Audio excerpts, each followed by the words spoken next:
O'Gorman. Thanks, Chair. Good morning, Commissioner, and thanks to you and your team for joining us today.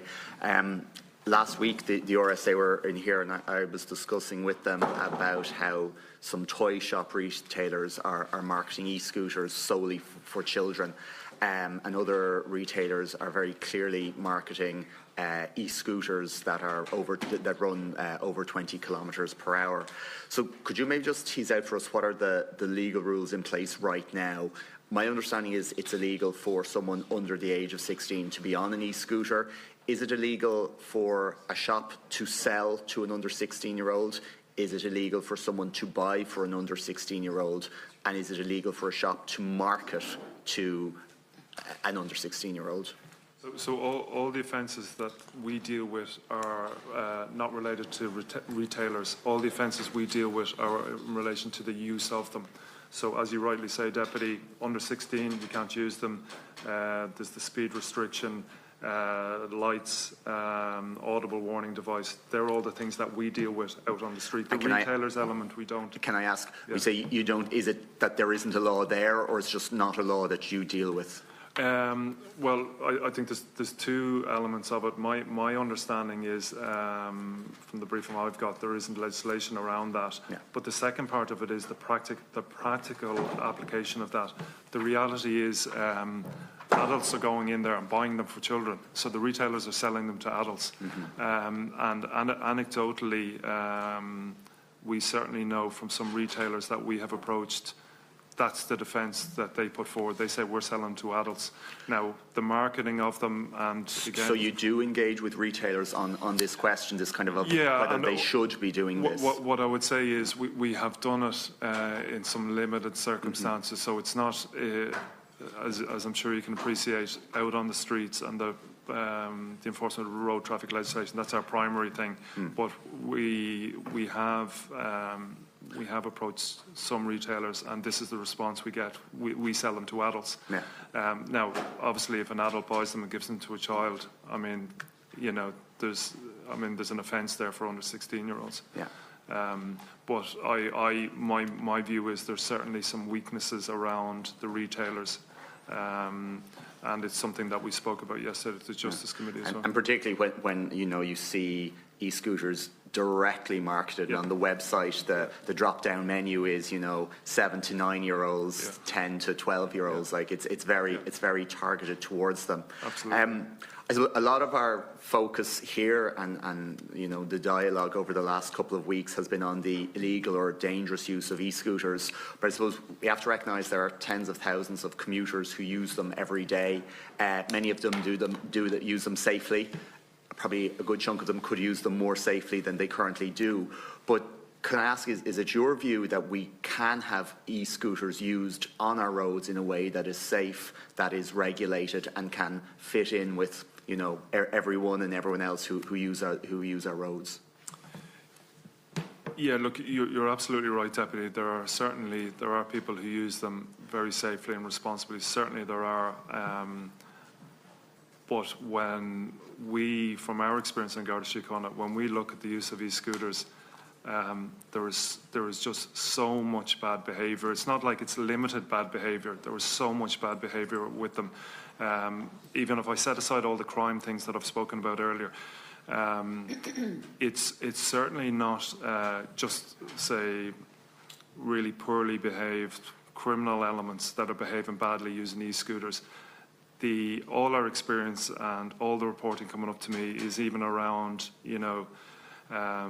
very decent people, law-abiding, working, young students, even people like that are using them badly. It's nearly the exception to see people who have a high-vis jacket, a helmet on, behaving really responsibly, stopping at the junctions. It's nearly the exception to see that in parts of the city now. That's actually the exception rather than the majority. And like for us, the crime element, the amount of children, like the leading cause of head injuries in the whole country now, traumatic head injuries, is from e-scooters, the leading cause of it. Do you have views then around the use of helmets? Yeah, and like the use of helmets is something that we previously recommended for, and again, like I say, with our job in Garda Síochána is to enforce the legislation. We often make recommendations. Sometimes they're taken on board, sometimes they're not. Obviously, a helmet would be a very sensible thing for anybody to use using an e-scooter.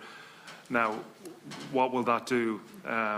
Will it reduce injuries? You would presume it would to some extent. Will it reduce the bad behaviour, the criminal element, the people wearing balaclavas, the people avoiding the guards? Will it improve that? I doubt it. And the other element is, I mean, if you bring in a helmet, I mean, these people who are behaving so badly on them, they're not going to wear them anyway. Is it fair to say, though, because I think it's important to not completely conflate the criminal elements that you've set out there and has been discussed here, the use of e-scooters to support drug dealing, drug intimidation, with bad road behaviours, which are problematic and need to be addressed. But would you agree that the legislative solutions are perhaps different for those two elements of problematic behaviour? Well, I don't know, maybe I didn't make my point clearly enough. For sure there's the criminal element, that's one end of it, but the behaviour element, and certainly our experience in Garda Síochána, there's a significant amount of poor behaviour on e-scooters, aside from the criminal element. And is this illegal behaviour currently? Absolutely. All of it is illegal? And like when I say aside from the criminal element, what I'm talking about, if you set aside the drugs intimidation, all that, the really serious end of stuff, the road traffic side of it, I mean, this isn't a small minority of criminals who are flouting the road traffic legislation. I mean, it is. Can I ask, just because my time's coming in there, how many prosecutions have there been for illegal behaviour by e-scooter drivers? Yeah, we have the numbers. We'll come back to you on. Sorry. Have you got them today? I think we should have them. Maybe if you could give us a couple of moments. I know Katrina has the numbers here. So we have prosecutions for under 16s, we've juvenile liaison referrals for under 16s, and then we've adult prosecutions. We'll certainly have the numbers here for you, Deputy. And I think it would be useful but to separate that under 16 piece from, I suppose, the adult piece as well. Yeah. The deputy has helpfully given me, so this under 16s, 2024, 14 prosecutions, 2025, 42, 2026, 79, so 135 in total. So that's, I mean, that's the way the numbers are going on the under 16s. But the other thing is around detections and prosecutions.